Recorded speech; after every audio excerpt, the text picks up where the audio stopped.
Good evening, everybody. Hope everybody is doing well. I'm doing all right myself. I'm a little sleepy, but it's all good. So yeah, hope everybody's day was good. Mine was pretty good. Mine was pretty chill actually. Got to get some much needed relaxation, some me time, some chill time. So that was definitely good. If you would, whoever's on right now, could you comment and let me know if you can see me pretty clearly? Let me know if it's too dark. If somebody could comment real quick and let me know if this is too dark, if I need to turn a light on, or if I'm good. Someone just comment, let me know if they can see me pretty good. Well, so far no one said they couldn't, so I guess we're good. All right, cool. Kevin, appreciate it. All right, so as the title says, we are talking about sex, intimacy, and original intent. I'm actually changing or tweaking the title on my notes just in case someone wants it after this lesson is over. Okay. Sex, intimacy, and original intent. There we go. All right, let me put the date up here. Boom. Got it. Let me turn this light on real quick. Give me just a second. All right. So I guess it's better. So let's go ahead and get started. Let's talk. Again, sex, intimacy, and original intent. No pun intended. This is something I like talking about. And I know I ain't the only one. I'm going to leave it at that. But I know I ain't the only one. All right. As usual, if you have a Bible or an app or whatever with you, I'm primarily going to be teaching out of Song of Solomon tonight. Oops. Sorry about that. Song of Solomon, chapter 1. Let me turn to it real quick. Been flipping from scripture to scripture, studying earlier. All right, cool.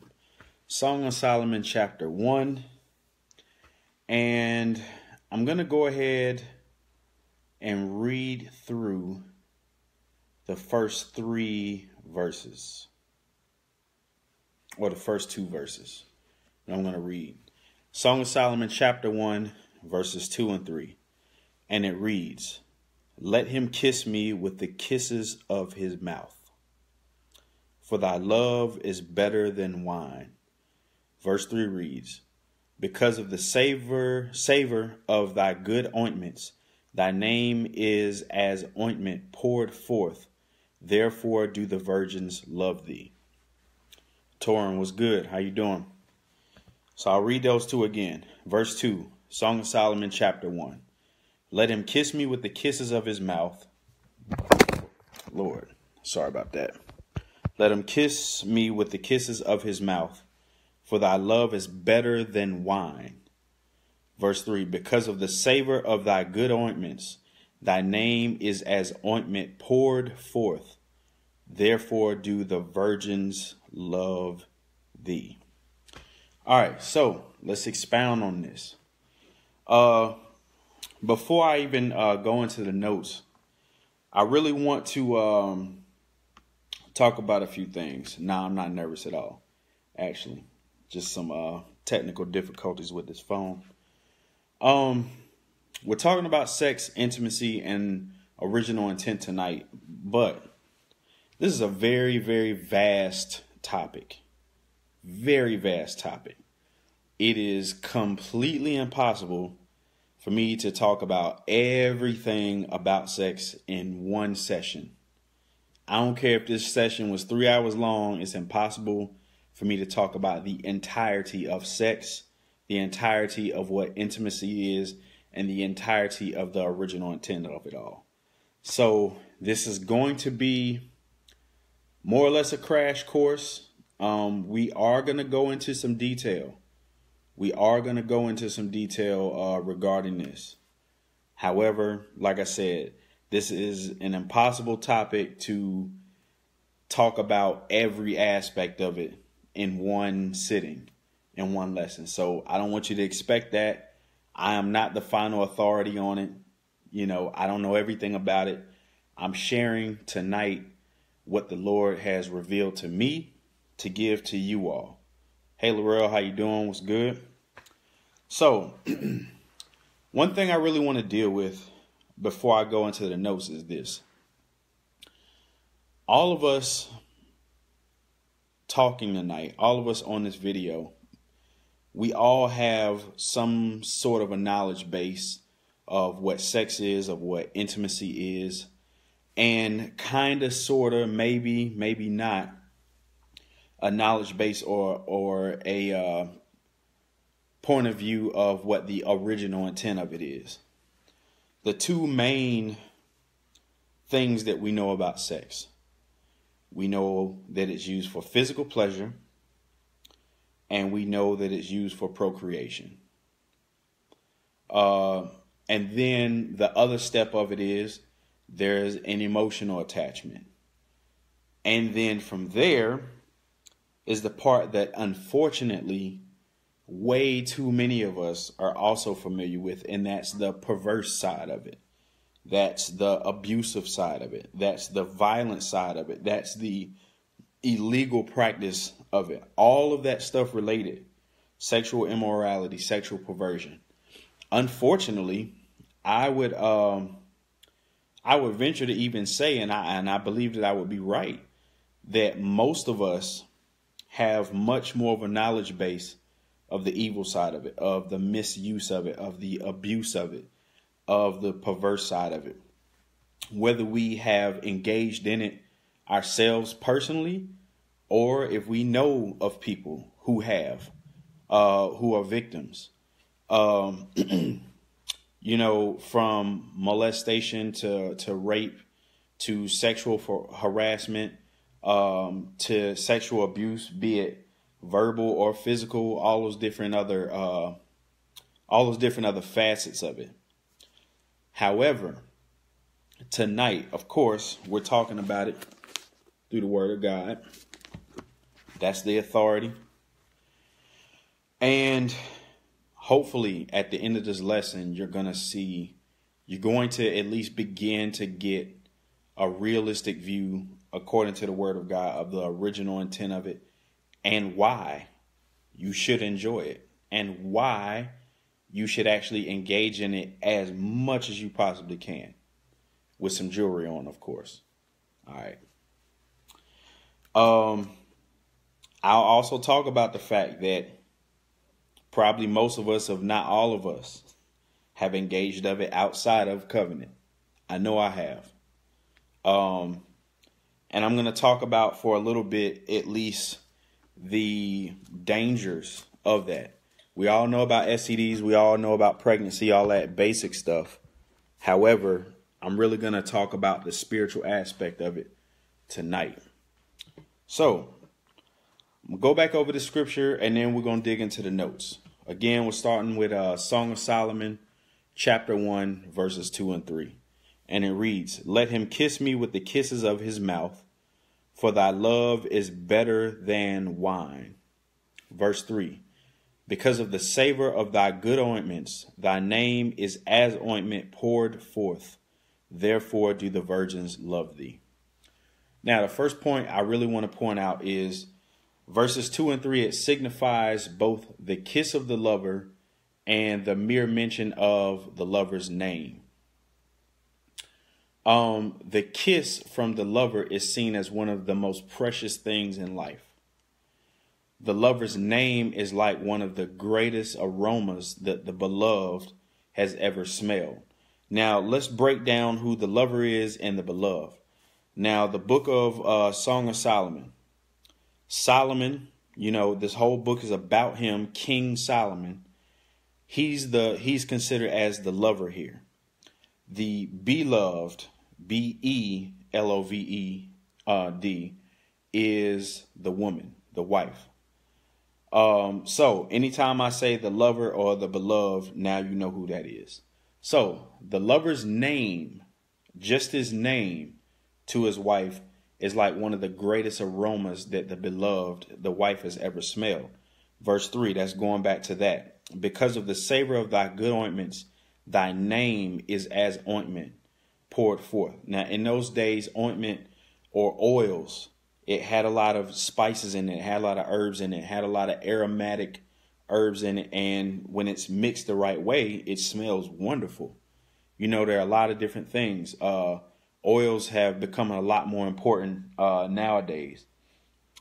This is all concomitant with total exclusivity between the lover and the beloved, between Solomon and his wife. Now, although it kind of goes without saying, being that we're all grown here, a sexual relationship between a man and a woman is best enjoyed morally, physically, spiritually, and emotionally between each other and only between each other. As best as I can, tonight I'm going to try to refrain from talking about a bunch of obscenities, a bunch of the perverted side of it. That's easy to talk about. That's the stuff we already know about.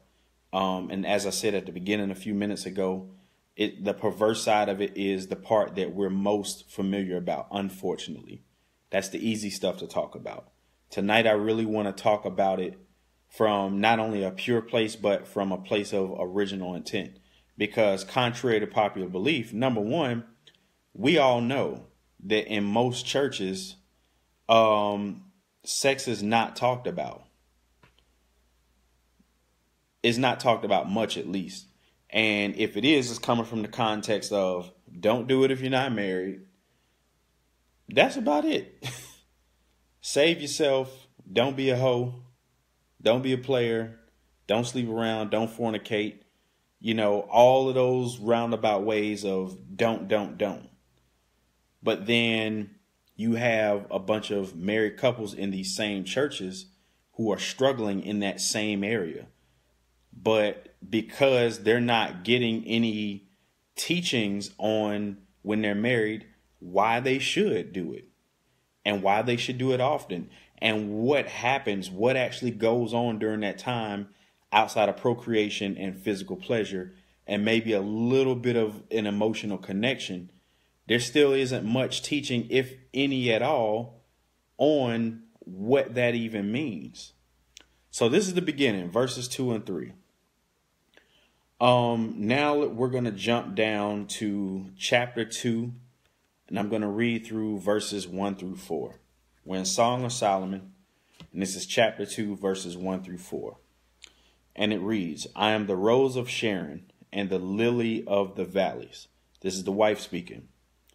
As the lily among thorns, so is my love among the daughters. As the apple tree among the trees of the wood, so is my beloved among the sons. If I sat down under his shadow with great delight, and his fruit was sweet to my taste. Verse 4.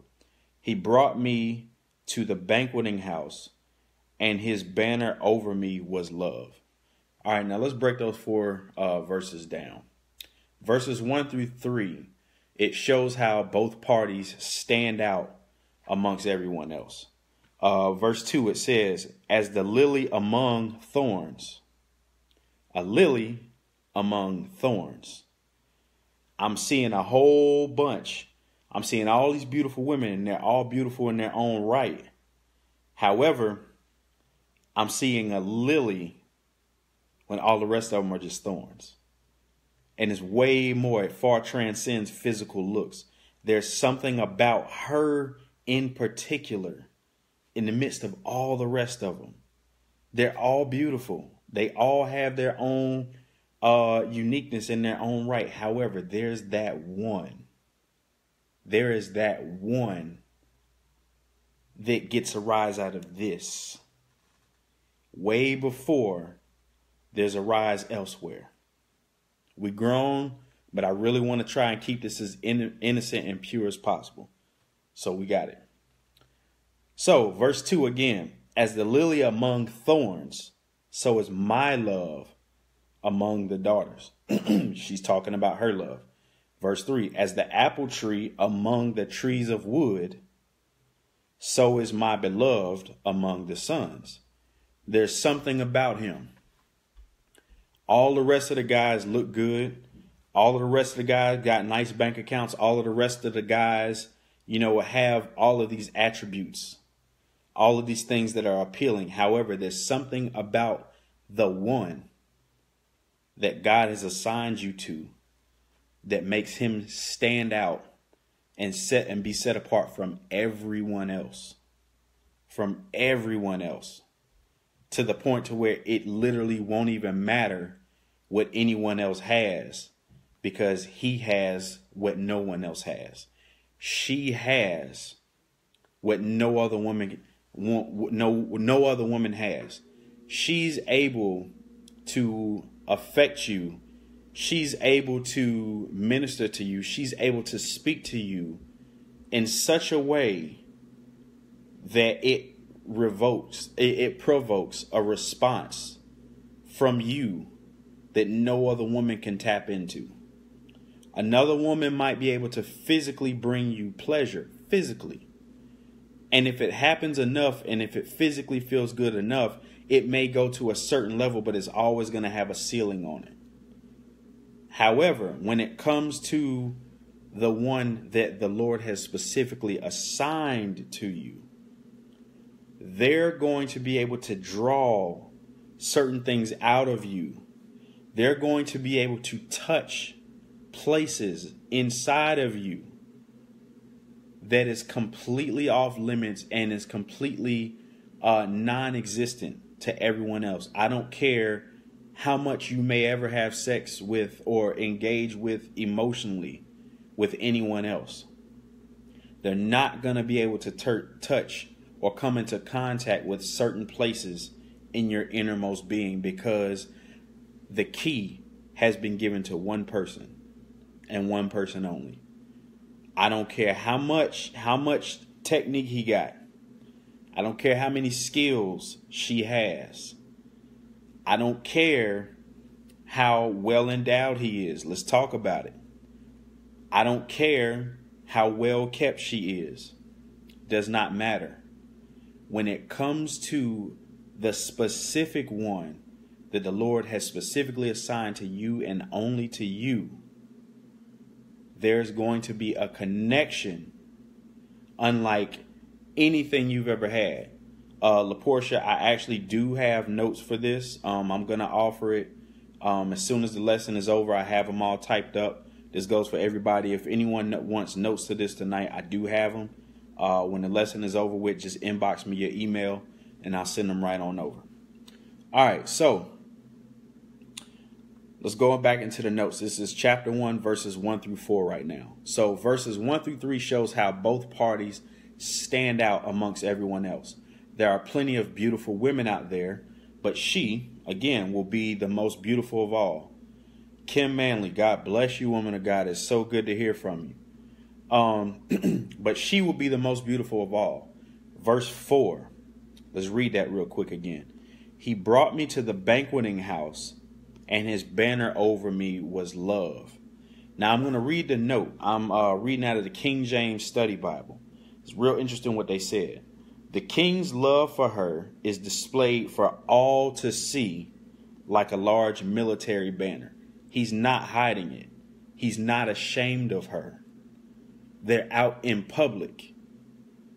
He wants to do much more with her than just lay with her privately in the dark where no one else can see. But because of the kind and consistency of intimacy that they have and the love connection that they have that far transcends just an emotional thing, now, because they are connected on a physical, spiritual, and mental level, now the love they have is impenetrable. I'm not going to go too much further than that because I'm going to talk about that a little bit later on in the lesson. but I really wanted to point that out. Now, let's read verses 7 through 13. This is still Song of Solomon chapter 2. We're going to read verses 7 through 13. Ray, what's good, bro? All right. I charge you, O ye daughters of Jerusalem, by the roes and by the hinds of the field. Roes are like gazelles. Hinds are like deers. These are beautiful animals. So I charge you, O ye daughters of Jerusalem, by the roes and hinds of the field, that ye stir not up, nor awake my love, till he please. I'm going to read that again, then I'm going to expound on it. I charge you, O ye daughters of Jerusalem, by the roes and by the hinds of the field, that ye stir not up, nor awake my love, till he please.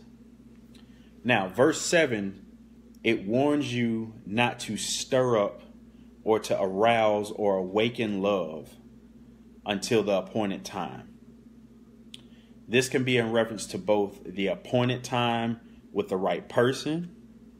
It can also even speak of being intimate with someone who isn't yours.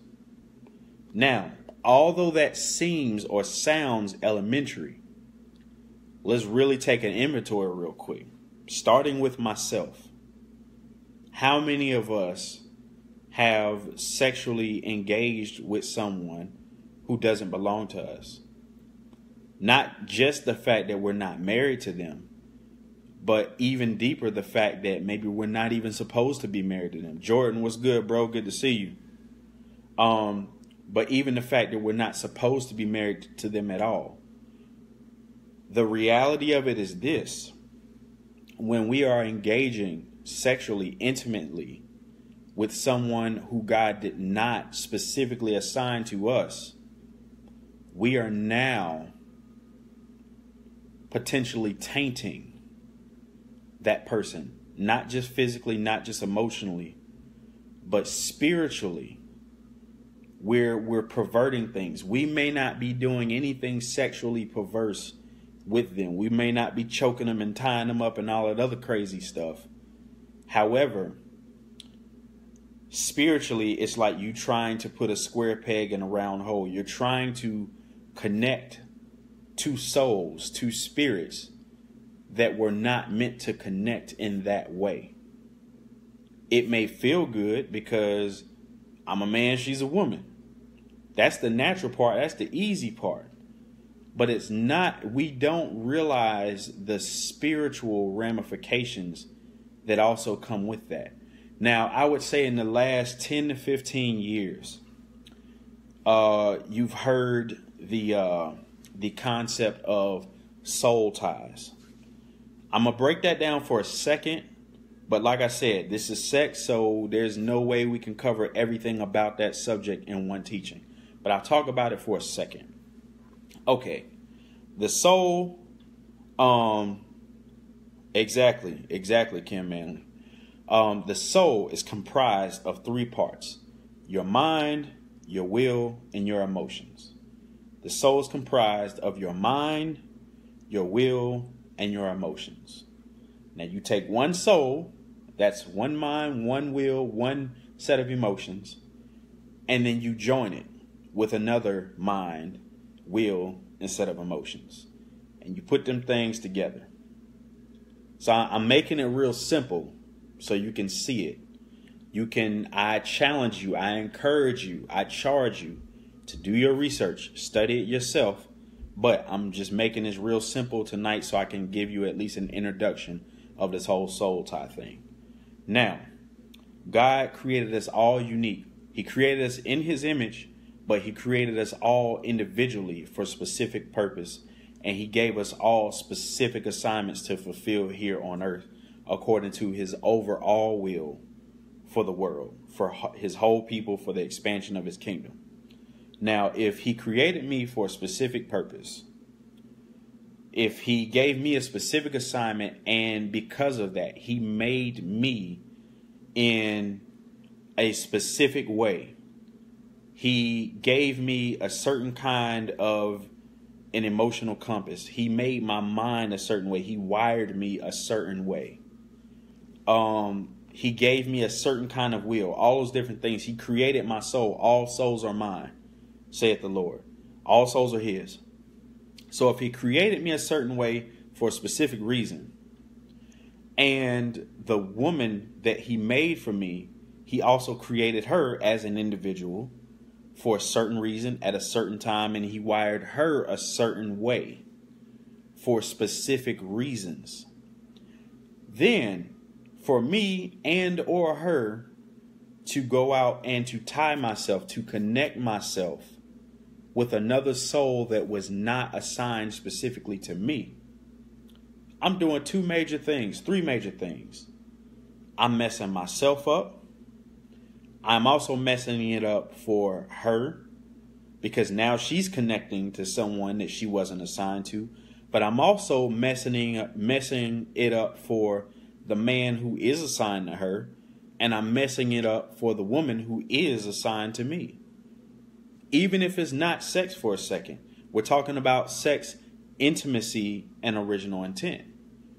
If I'm connected, if I'm in a relationship, if I'm dating someone, if I'm exclusively with someone that the Lord did not specifically assign to me, then I'm in another man's way. And she's in another woman's way.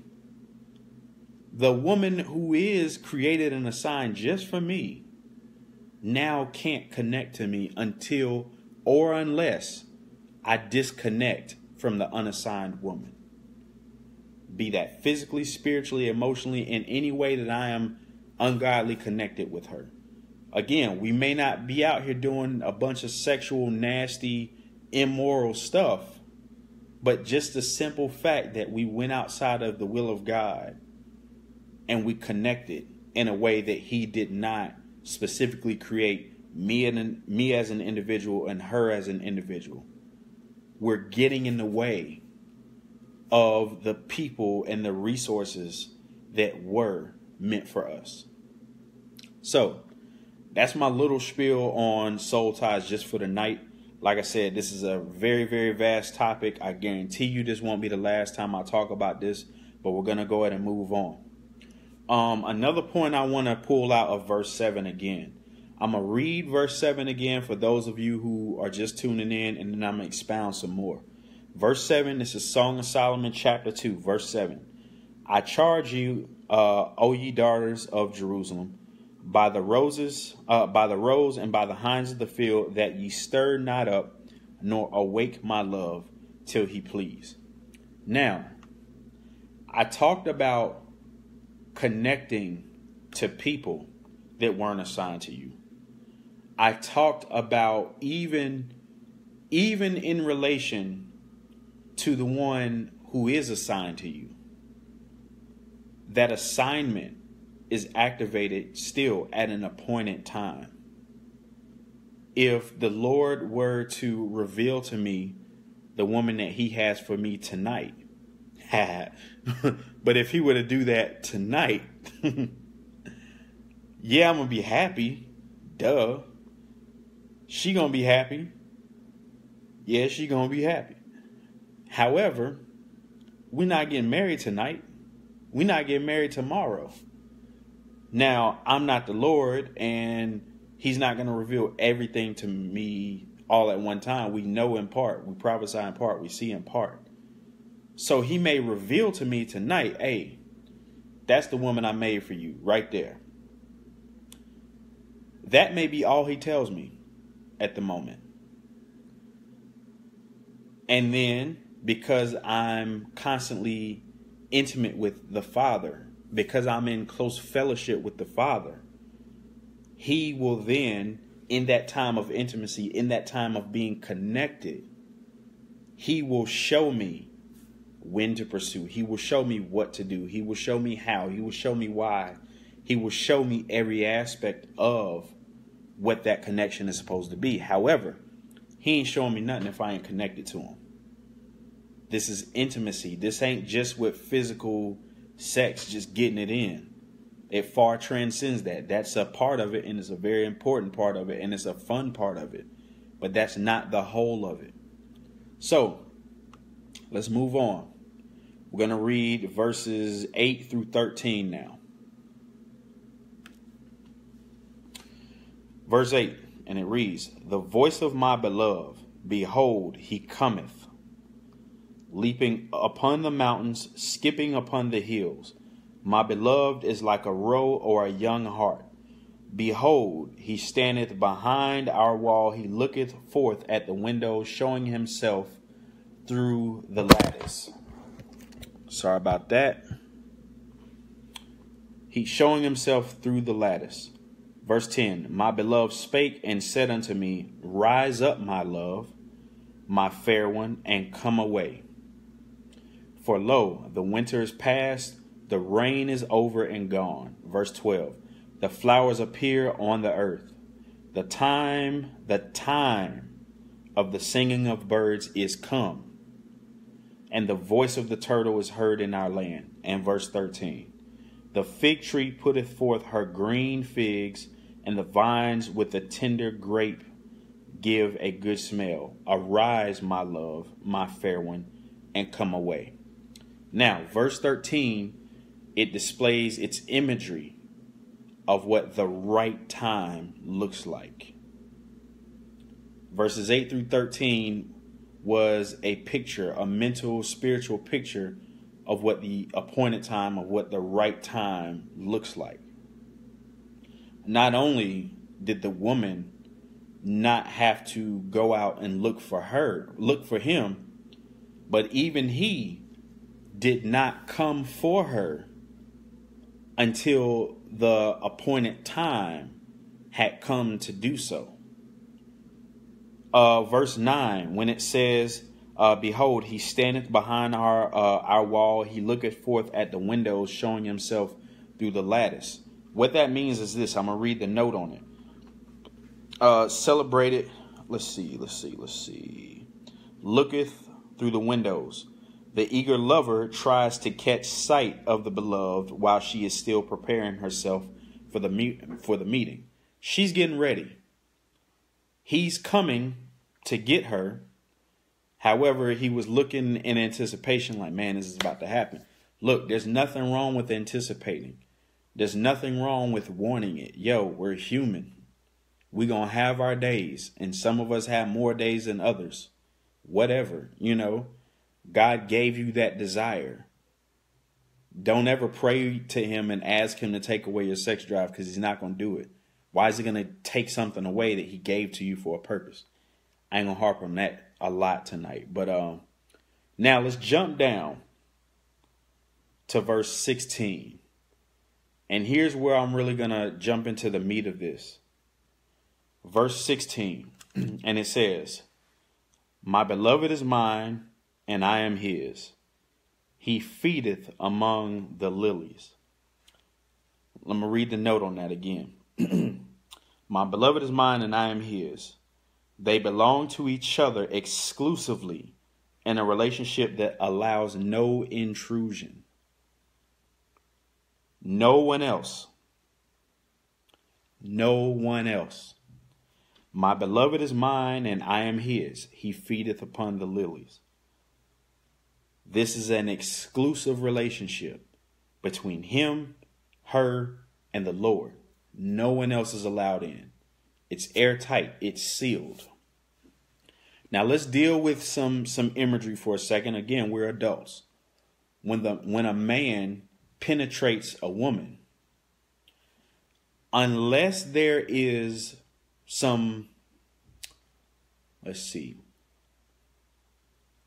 unholy or unnatural manipulation, when a man comes into physically a woman, there's literally no room for nothing else to come in except for him.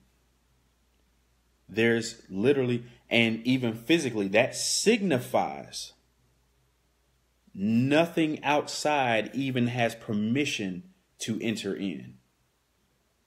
She is literally made for me, and I am literally made for her. So when the two of us come together, it fits. I don't have to force. I don't have to manipulate. I don't have to do anything extra outside of what I was literally created for. Now let's go ahead and deal with this too. Since we've grown, we want to talk about it. Here's the part where I'll go into detail. There's an age-old myth, truth discussion about size, about just the whole subject, dealing with that. I still want to try and keep it classy and mature, but I also want to deal with some detail. I'm going to speak to my brothers for a second. You'll never have to be self-conscious. And this is a rhema word from the Lord, because this wasn't even in my notes. But to my brothers, you will never, ever, ever have to feel self-conscious, less than in any way, if you are engaged with the woman who was assigned to you. Let that mean to you what it's supposed to mean. If she was assigned to you, you're the king of that castle. Now let's deal with the other side, to the sisters. If you are assigned to that man and to that man only and to that man specifically, that man ain't gonna want nobody else. He's not gonna want to go anywhere else, and he won't. Unless he is dealing with sin outside of that, unless his heart ain't right just totally. If you are made for that man, you are exponentially more than enough for him. You will be, as this Bible says, you literally will be the source of that man's pleasure. Physically, emotionally, and spiritually. That man will be connected to you and drawn to you in a way that no other woman on the planet Earth will ever be able to get from him. You're going to be able to touch places of him, number one, that aren't even physical. But you're going to be able to touch and minister to places in that man that's actually going to begin to unlock a deeper, broader revelation of the king in him. And that man is going to serve you and love you and honor you and treasure you on a deeper level that you have yet to ever experience in your life. And it won't just be because physically it's that good. Oh, that's going to be a part of it. We grown, let's talk about it. That's going to be a part of it because you were made for him and only for him. That man is going to be able to minister to you. That man is going to be able to heal, to impart, to communicate and be in tune and in sync with you in such a deep, intimate way, physically, spiritually, and emotionally. If he was specifically assigned to you, unlike any other man in this world is ever equipped to do anything, he will far surpass. But it's only if, with no exceptions, if he is the man that was assigned to you. Only if you are connected to the woman that was assigned only to you. That is the only way and the only time that this depth, that this journey, that this revelation will come to full fruition. It's the only way. The only way. So let's deal with this. Verse 16. Again, it shows exclusivity. No one else is allowed in. Remember, The relationship slash marriage between a man and a woman, because that's the only part I'm talking about, is a direct physical representation of Jesus's relationship slash marriage with his bride, the church, all of us. Again, it's far more. It far transcends physical. Far transcends that. Everything about how we operate as a couple will directly mirror how we relate to the Messiah. Again, everything about how we operate as a couple between a man and a woman will directly mirror how we, his bride, the bride of Christ, relate to the Messiah, to Jesus Christ. Time must be constantly spent in being intimate with God, his word and his spirit, in order for us to draw closer to him. You got to put in your time. The same exact thing goes for man and wife. This is much more than just sex, but sex is definitely one of the primary tools. Sex is a tool. Now let's deal with some of the uses for sex outside of procreation and physical pleasure. Those are the two main ones that we know about already. That's the stuff we learned in school. Let's deal with original intent here. I'm going to use technology, but I believe you're going to understand this, because I believe in really going deep in the scriptures, but making it palatable to where you can understand it. Let's take a zip drive. I don't have one with me, but I got this. So this charge cord or whatever, it's got a USB. If I plug this in to this computer, it now has gained access to everything inside this computer. However, I cannot take this USB and then plug it into the headphone jack. I don't care how bad I want this USB to plug into this headphone jack. It'll never work. And the harder I force it, the longer I force it, the only thing that's going to do is damage. The only thing it's going to do is abuse. You keep letting each one in. And I ain't just talking to women. I'm talking to men too. You keep letting her in, and then her in, and then her in, and then her in. You keep letting him in. You gave him a chance. You cut him off a while back. You let him come back. You let him in again. Well, then he's interested, so you let him in too. They want to get in.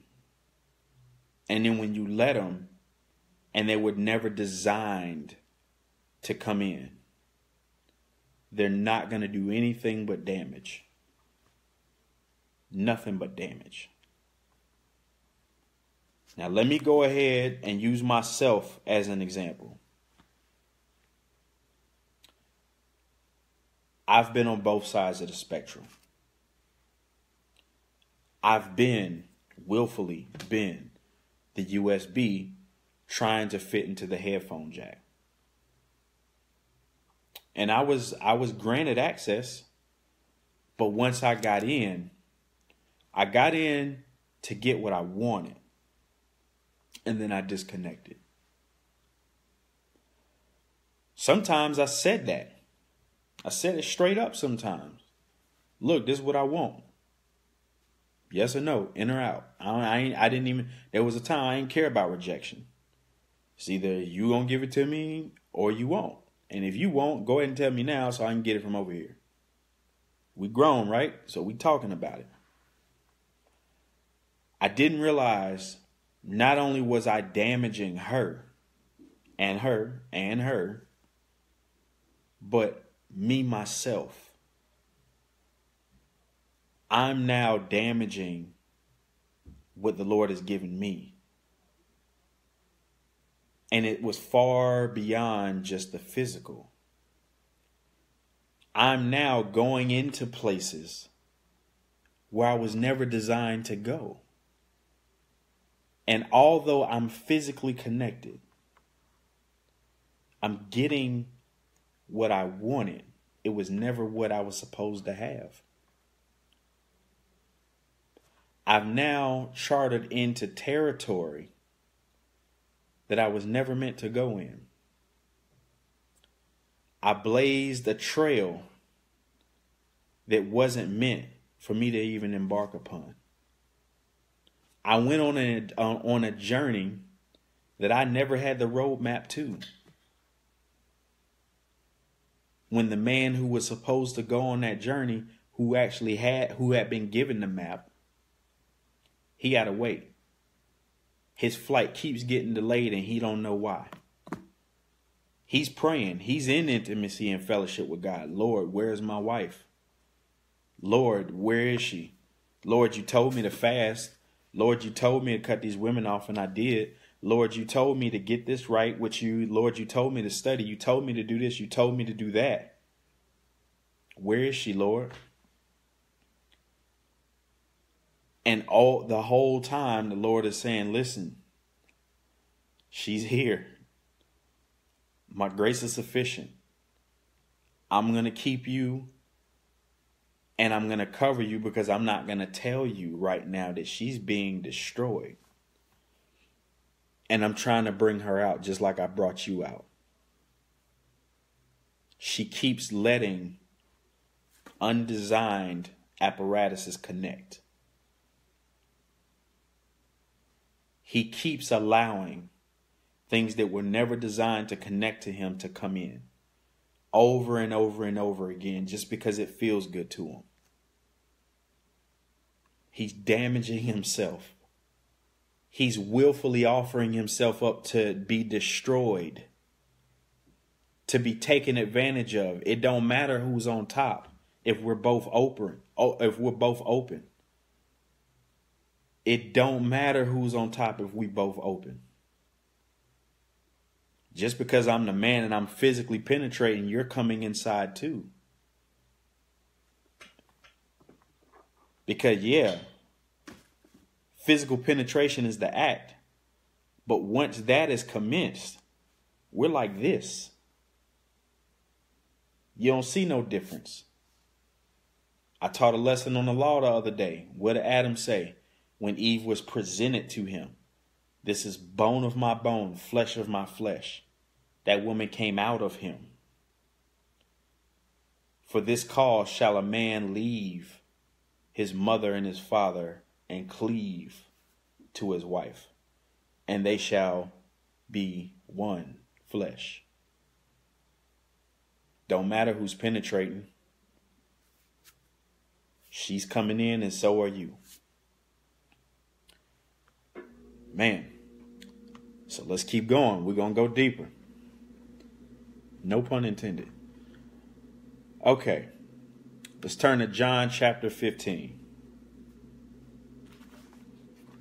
I actually didn't have that one marked. How about that? Let's see. John chapter 15. And after this, we'll be done. John chapter 15.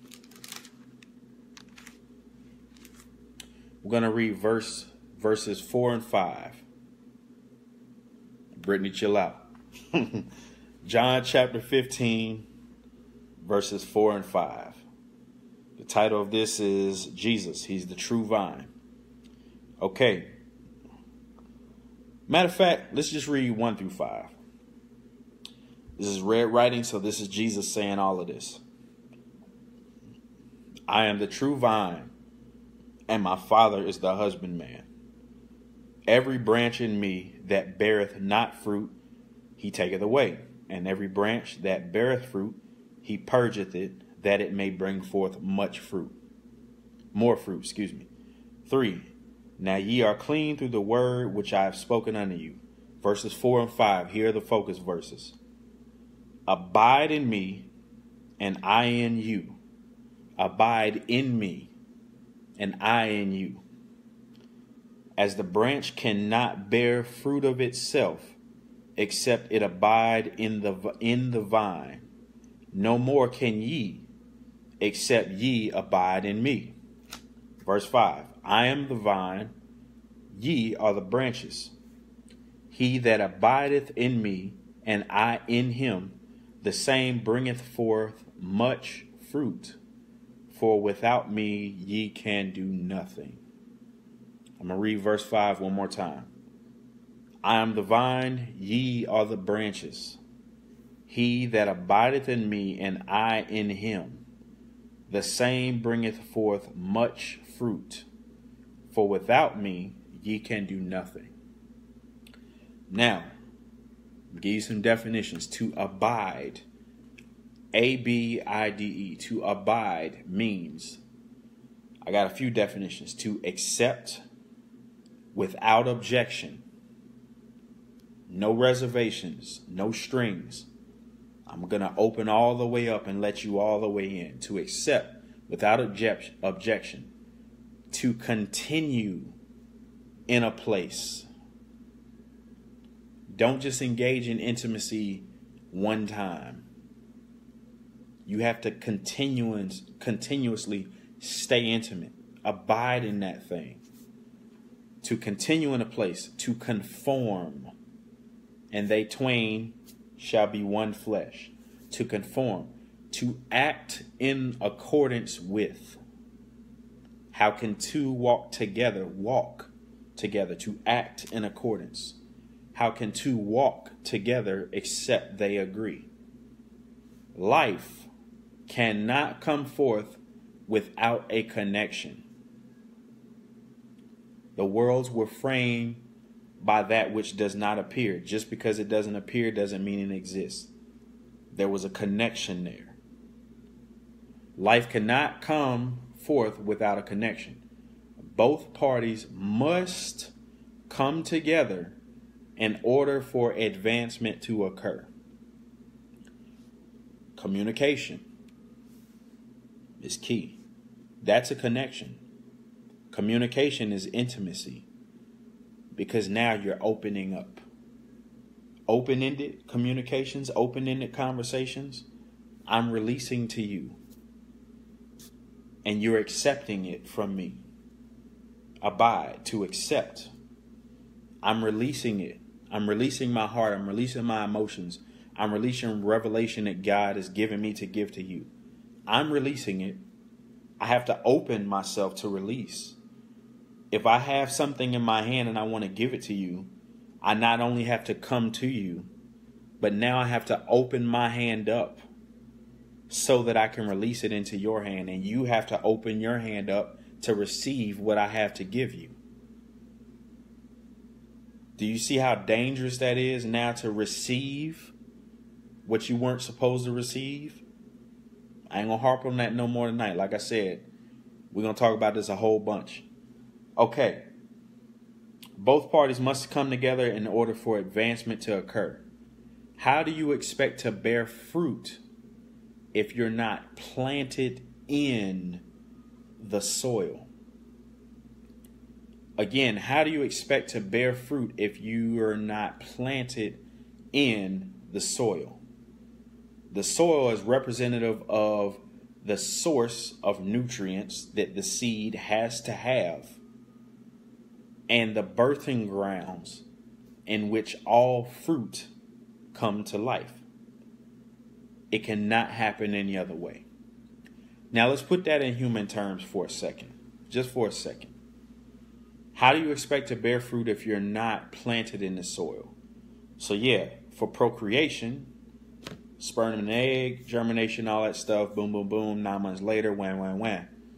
However, how do you expect to get closer? How do you expect to initially connect and to get closer and to go deeper and to advance if there isn't a connection? If you don't talk honestly, openly, consistently, truthfully, how do you expect to really understand and grasp the mind and the heart of your partner if you are not connected, if you are not acting in accordance, if you're not continuously engaging with them. You don't just engage in this. You don't just become intimate with your partner just to get your rocks off. It's not just because I've had a long day and I'm frustrated. Yeah, that's a piece of it too. Thank God for that. However, again, I'm going to use this USB. Now, I talked about connections, but now I'm going to talk just for a second about what is and can be received through connections. Contrary to what you may believe or what you may have ever heard, sex is also a form of communication, and it's not just paying attention to her body to find out what she likes physically. However, emotionally, spiritually, if I connect this into my computer and then I connect this into my phone, I'm now able to extract information from one source and to deposit it into another source, to now receive something from one place and to deposit, to transmit, to give it, to impart it into something else that needs it as well. When it says that I am the vine, ye are the branches, if it's not receiving nutrients from the vine, it's gonna die. It says here, verse 5, for without me ye can do nothing. I am the vine, ye are the branches, he that abide in me, and I in him, the same bringeth forth much fruit. I can't bring forth any fruit if I'm not connected. Because if I'm connected, it's then and only then that I'm receiving the nutrients, that I'm receiving the revelation, that I'm receiving the information that I need in order to produce, to bring forth what I'm supposed to bring forth. But I have to get it from another source. I can't say that my wife and I, when that happens, are close if we have not been connected. I ain't talking about one time this week, maybe one time today. Let me chill. But anyway, you have to constantly be connected.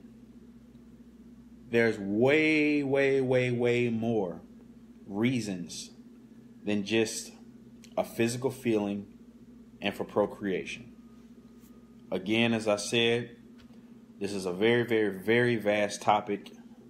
I've spent a considerable amount of time tonight talking about it. I pray that you all have gotten something off of this, that you've been blessed by it. Again, to those of you who inquired, I do have the notes on this. Again, the title is Sex, Intimacy, and Original Intent.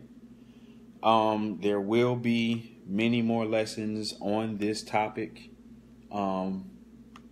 at a later date. So if you want the notes to this when the video is over, feel free to inbox me your email and I will send it right over to you. Other than that, if you have any further questions, comments, concerns, I'll be up for a little while. Hit me up. Let's talk. And until then, love y'all. See y'all later. Good night.